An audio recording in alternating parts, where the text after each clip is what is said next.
নববর্ষ সকলকে। তোমরা সবাই খুব ভালো থাকো। আজকের দিনটা যতটা হ্যাপিলি স্টার্ট করছো থ্রু আউট দ্য ইয়ার যেন সেরকমই যায়, সেটাই আশা রাখি। সবাই ভীষণ ভালো থাকো, আজকের দিনটা ভীষণ আনন্দে কাটাও। চলো আজকের ব্লগে দেখাই নববর্ষের দিন আমরা কি করেছিলাম। সকালটা স্টার্ট করেছিলাম 1 কাপ গরম গরম চা আর সাথে বিস্কুট দিয়ে, তারপরেই খেয়ে নিয়েছিলাম লুচি। ও অলরেডি নতুন জামা পরে চলে এসেছে। শুভ নববর্ষ গাইস। নববর্ষ মানে নতুন চাদর পাতা কিন্তু মাস্ট, কারণ আমরা নতুন জামা কাপড় পরবো, ঘরবাড়ি গোছাবো না, সেটা তো হতে পারে না। শুধু নিজেরা নতুন জামা পরলে হবে, বালিশকেও তো পরাতে হবে। দেখো আরেকজনও নতুন জামা পরে চলে এসেছে। আমি জানি না আমার কথা কিছু শোনা যাচ্ছে কিনা, কারণ পাশে গান চলছে। এই যে এই ব্যক্তি, এখন অনেক বেজে গেছে। তোজোর কপালটা ভীষণ খারাপ, দাঁতগুলো পড়ার আর সময় পায় না।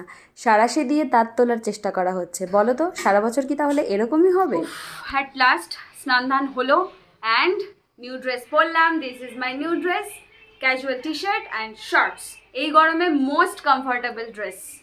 তো তোমরাও জানো তোমরা কে কী করছো আজকে। এরপর হবে জমিয়ে খাওয়া দাওয়া। এখন একটু ঠাকুরের নাম জপ করবো, করে খাওয়া দাওয়া করবো। একটু দেরি হয়ে গেল, ঘর তো সব পরিষ্কার করলাম। ওর চ্যানেলটা কিন্তু তোমরা সার্চ করে দেখতে পারো, পিয়ালিস লাইফস্টাইল। যদি ভালো লেগে থাকে তাহলে কিন্তু অবশ্যই সাবস্ক্রাইব করে দিও। আর তোমাদের আজকে কেমন মানে কাটছে দিনটা অবশ্যই কমেন্ট করে কিন্তু জানিও। অবশ্যই অবশ্যই। ছোটবেলায় পয়লা বৈশাখের দিন সকালটা শুরু হতে না হতেই মনে হতো কখন নতুন ড্রেসটা পরবো।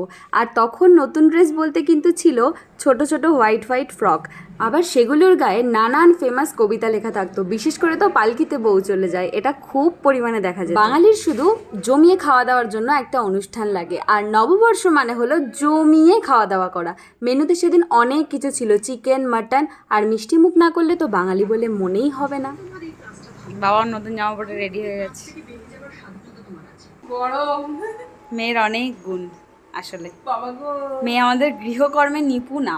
বাবা গো। সত্যিই ওর অনেক গুণ। আমার কুর্তিগুলো ঢিলা হচ্ছিল বলে ও একটুখানি খাপিয়ে দিচ্ছিল। এখানে দেখো আমি একদম তৈরি হয়ে গেছি। অবশ্যই কমেন্ট করে জানিও আমাকে কেমন লাগছে। দেন বেরিয়ে হঠাৎ দেখি তোজো বসে বসে সাংস্কৃতিক অনুষ্ঠান দেখছে, তাই আমি একটা ক্লিপ নিয়ে চলে গেলাম। ওকেও খুব সুন্দর লাগছিল। তারপরে ইঞ্জিন ভ্যানের কাকু আমাকে ওড়াতে ওড়াতে চাপাটালি পৌঁছে দিল। গিয়েই আমরা একটা ক্যাফের উদ্দেশ্যে রওনা দিয়ে দিলাম।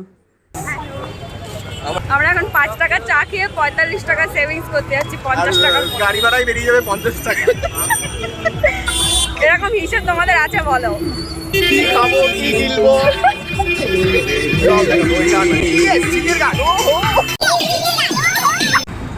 এইবার কালীপুজো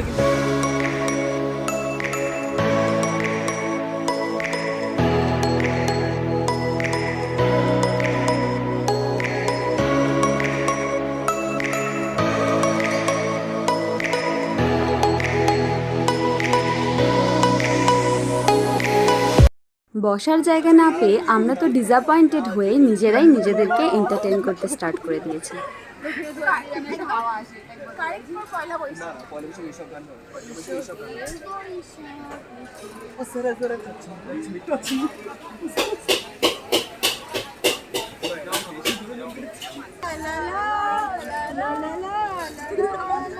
হ্যালো গাইস, আমরা একটা অচপড়া গায়ে এসে পড়েছি।